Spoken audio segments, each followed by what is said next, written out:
I have the perfect life. Best family anyone could hope for. My husband is every woman's dream. Love you. Our love is forever. Always has been.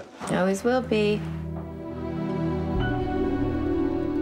This guy still doesn't have a rep. We could license his work. Yeah. Hello? Sorry? Signed, sealed, delivered. I'm all yours. Are you on your way? This is gonna be one of those long nights. We didn't have any plans tonight, did we? Guess not. Don't wait up, all right?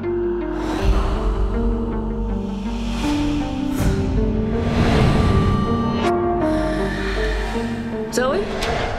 You sure you okay? Yeah. Thanks, Mom. I've turned down everyone before. You wanna know why I chose you? Why?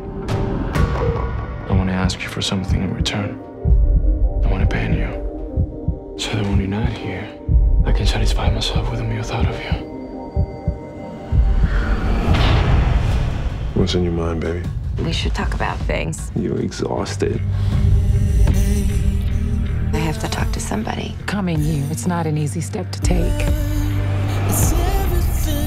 I can't. My family, my kids. I know I'm not supposed to be with another man's wife. I can't help it. I took a step down a terrible path. I do want to get better. You will. I didn't expect to fall in love with you, and I did. Where you going tonight? Bit of advice. Be careful. Sink or swim, it is up to you. You two built this family together. Are you willing to throw all that away? You're not gonna walk away from me. You threw it away!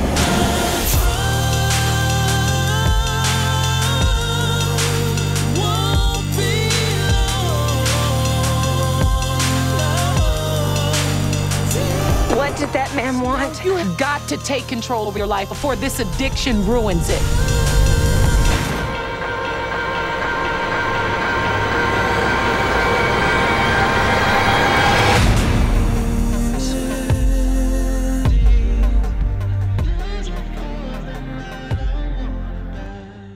With the exception of physical violence, obviously, I think that cheating is one of the worst things you can do to someone.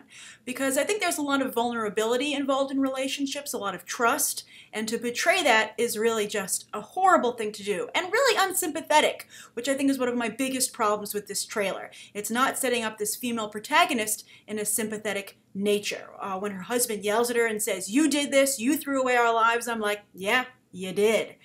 So I'm curious to see what the appeal of this story is. It's based on a very popular erotic novel by Zane. You can see in the trailer they were really hyping that. And it's kind of like the 50 Shades of Grey for the urban audience, I guess you could say. I know a lot of you don't like it when I put this distinction out there, but that's the majority of people reading this specific material. But Zane has found a lot of success. Also like E.L. James a little bit, at first writing erotic fiction to pass the time, and something that she was interested in. She also was first a digital author, and then jumped over to hard copies when she was an undeniable success in this arena. And she's written other novels since then, which are also popular, but this one is her first novel. This is the one that got her career started, and Hollywood's going to see if they can maybe parlay that success into success on the big screen. And why not? We've seen a lot of movies do well lately, like The Fault in Our Stars, Twilight, of course, and 50 Shades of Grey is coming. So why not apply that same logic to a specific book like this, which has a specific audience. Now, this also reminded me a lot of Tyler Perry's Temptation, which was only a moderate success. It made around $50 million at the domestic box office, only about $1 million more overseas. Tyler Perry's movies don't really play overseas. But, again, not a huge win, but then again, these movies aren't very expensive and probably do quite well on demand and streaming, etc. down the line. So I'm sure there's money to be made here.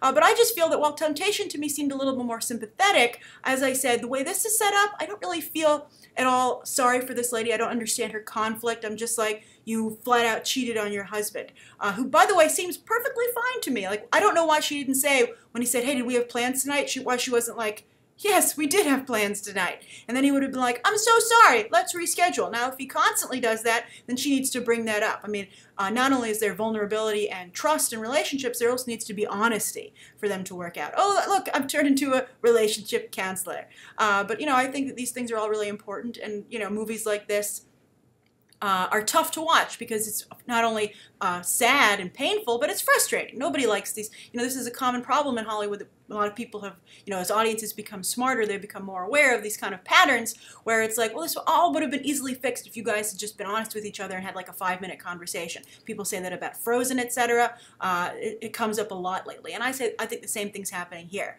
Now, of course, William Levy is cast here. He was in Tyler Perry's The Single Moms Club. He's a very popular actor who I think has a shot at jumping into the mainstream. I think this is an interesting choice for him. He seems kind of sympathetic until it seems at the end of the trailer he's going to turn into a crazy guy, and that's why it's going to be okay to get out of the relationship. We're going to make it really easy for this character, this female character, to go back to her husband because, what do you know, the guy turns out to be a psychopath. I think it'd be much more interesting that he's just a nice guy and she's maybe caught between the two. But I'm curious to see how this movie will do at the box office. Will it do better than Tyler Perry's Temptation, or is that just the certain level of audience that exists for this type of movie? For instance, I said that Drive and Hannah, the Ryan Gosling movie, and then the Saoirse Ronan film performed almost identically at the box office because that kind of indie actioner, with an artistic side to it, that's the only kind of audience there is. They only open with around 11 million because, bottom line, that's all who's interested in seeing that type of film. And so you might have the same situation here as well. But as I said, not a sympathetic setup, but I am curious about the Zane person and the fact she has such a large fan base, and if she can become another hot Hollywood commodity author turned movie persona. And I hope she'll do a lot to promote the film because I think The Fault in Our Stars really benefited from John Green really promoting the film and getting out there to his fan base. So we'll see what Zane does. She must be digitally savvy because, of course, that's where she started. So did you read the original Zane novel, Addicted? Do you think this looks like a good adaptation? And also, was this character not sympathetic in the book? Was something maybe lost in translation to the big screen? Or maybe this trailer just isn't showing it? Can anyone defend this female character and why she made for a compelling protagonist on the page? All right, so that's my review of this trailer. Please write down below what you think of it. Thank you for everyone who asked me for my review, and you can check out some more episodes right now.